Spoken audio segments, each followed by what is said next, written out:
மயிலு, யார்தான் இந்த வேலையை பார்த்தது? ஒன்னதானே கேக்குறேன், யார் இந்த விளக்கை ஏத்துனா?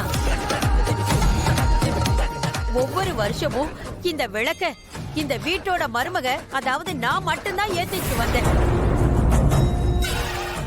இந்த வருஷம் என் பேத்தி ஸ்ரீயோட கையால இந்த நோன்பு நேரத்துல இந்த விளக்க ஏத்துறதுக்கு ஏற்பாடு பண்ணி இருந்தேன். இத யாரோ வழக்கத்தை மாத்தி நம்ம குடும்பத்தோட சொத்தாவும் கௌரவமாவும் நினைக்கிற இந்த வம்சாவழி விளக்க ஏத்தி வச்சிருக்காங்க.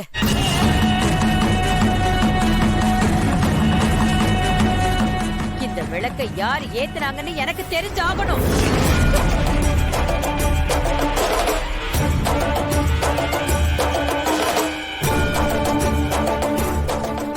சொல்லுங்க, இத யார் ஏத்துனது?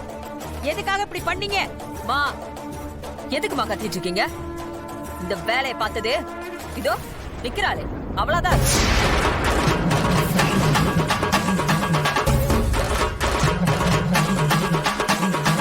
காஞ்சனா, அவ இந்த வீட்டுக்கு அம்பிகாவை பாத்துக்க வந்திருக்கா.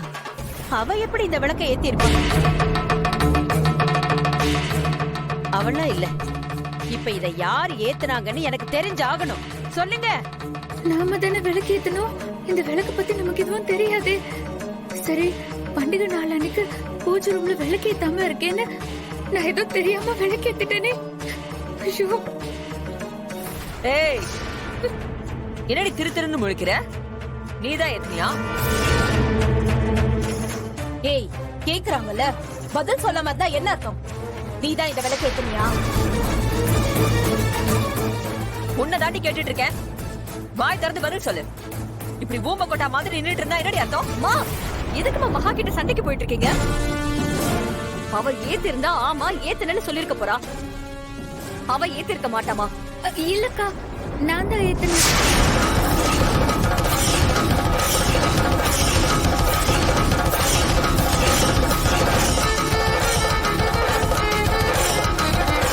என்ன சொன்ன? நீ ஏத்துனிய? ஆமா பாட்டி, தெரியாம ஏத்திட்டேன். உனக்கு எவ்வளவு திமிரு இருந்தா இந்த வீட்டோட மருமக ஏத்த வேண்டிய வம்சாவழி விளக்க நீ ஏத்திருப்ப.